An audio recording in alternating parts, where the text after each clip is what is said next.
I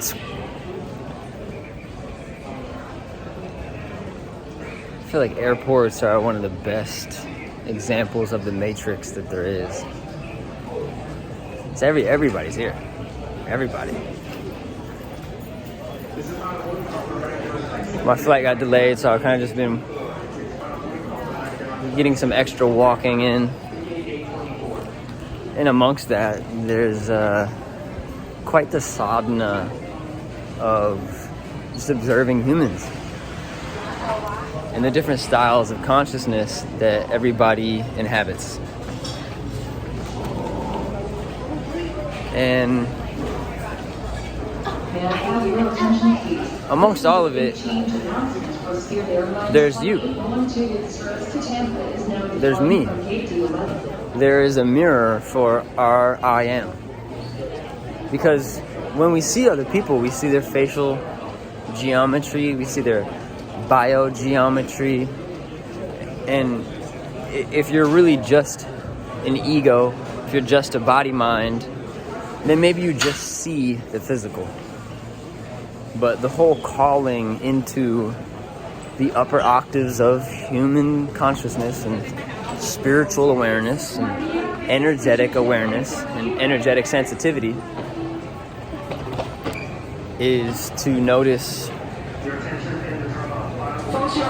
auric signature,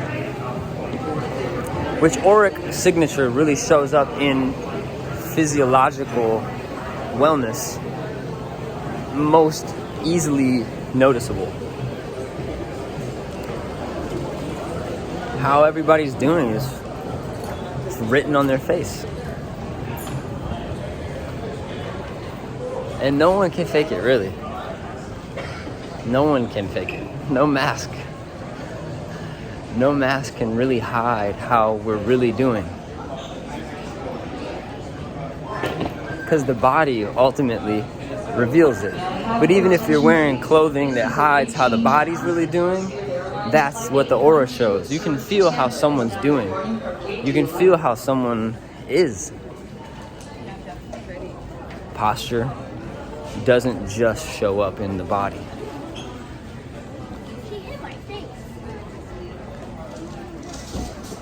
Walked past McDonald's a while back, and it's really where the inspiration to make this video came from. I saw this person just in this daze, like their face was like this.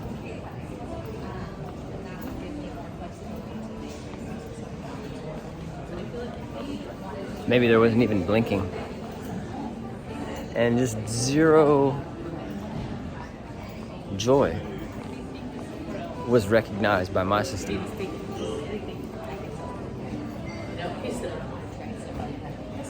Depression really is depletion. And you see how the collective is doing. Maybe it's not the best mirror per se, like the most perfect mirror of the collective, but in a way, an airport is a pretty accurate mirror of how we all are. 812 with service to Tampa is now departing from gate D11.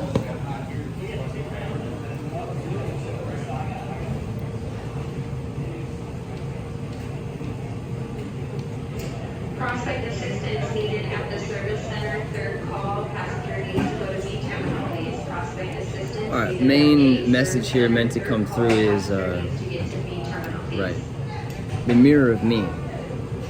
So no matter who you see, no matter who we see, no matter who I see, it's a mirror of me. You can't see from a perspective that isn't me. Try. You can hypotheticalize, you can try to orient, and empathy does that. It can really bilocate. You can feel from someone else's perspective, but it's all comparative from your perspective. From your POV, your point of view is what you're seeing from. So, yeah, you see somebody big, you feel small. You feel somebody medium, maybe they're medium to your medium. You feel small to someone's big, you feel big to someone's small. No matter who you are, how you are, it's you in a different setting, in a different scenario.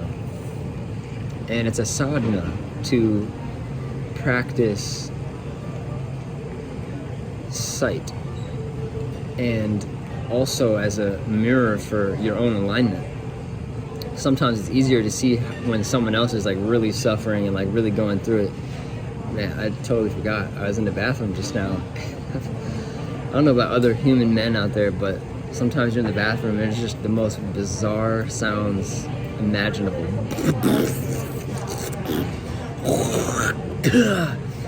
And I heard this guy going through it. I mean, God bless him. He must have really been fucking struggling.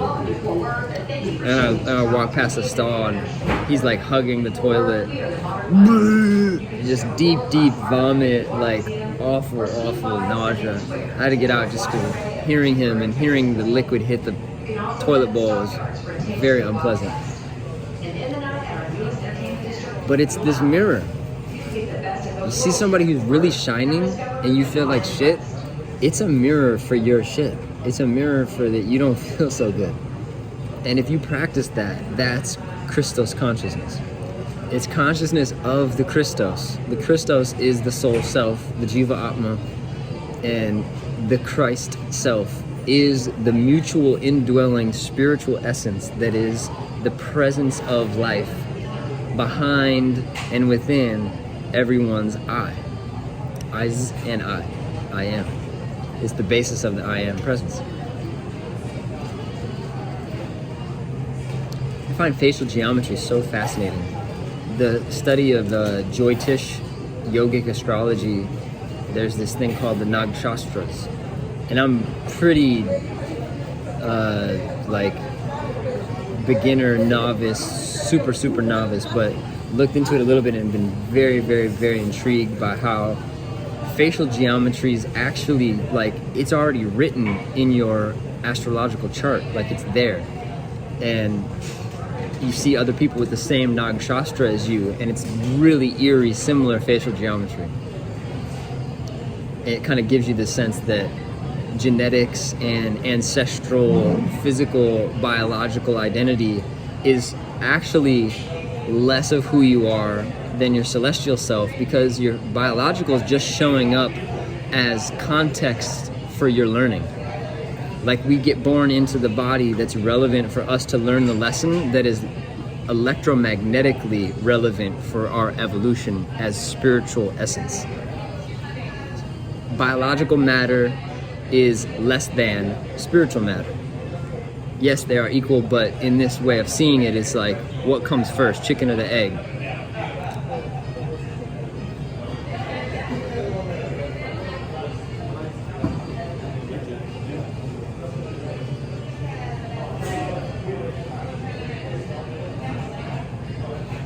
So maybe as a sadhana, kind of like inspiration for you, next time you're amongst a large group of people, see if you can really see how people are doing in their eyes, you know, in their body. Obesity is really, it is the pain body. Now, Ayurvedically, you can see Pitta, Vata, Kapha, like earthy biological structures aren't necessarily unwell. But I would say that there's a difference between genuine obesity and earthy biological structures. One is an elemental propensity or disposition, and one is a elemental like oversaturation and out of balance that might be ancestral karma, might be personal karma. You see people's skeletal structure, you see people's career in their clothing. You see people's level of passion about what they're doing in their life. You see people's stress level. You See people's kind of pep in their step. See people's heart. You can really see the anima and the animus, the mother and the father of everyone.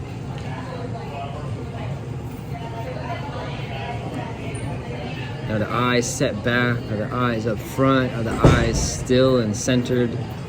Is the face manic? Is the face calm? What kind of food are they holding in their hand?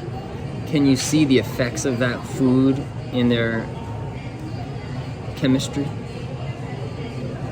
The persona of the mind, how it shows up in the walk.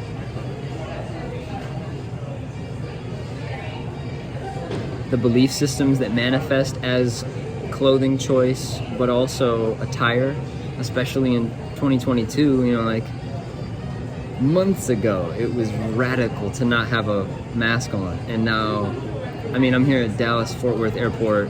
I would say 90% of the people do not have masks on. And for those that are inclined to learn about trauma and how trauma affects everything, you can really see skeletal structure and alignment in walk, in pace of walking, but also in rhythm of walk,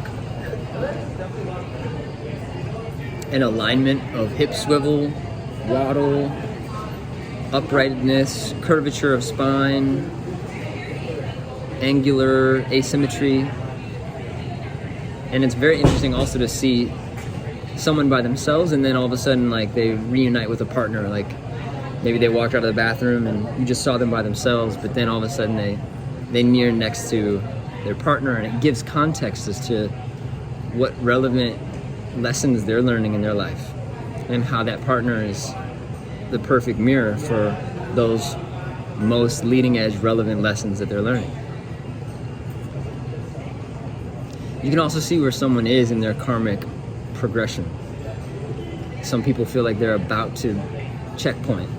Some people feel like, wow, you can see like they're behind and they know they're behind. You can see that some people feel like they're behind and they don't know that they're behind. Sorry, that they are behind and they don't know that they're behind. And then there's some, you can see that if they know that they are.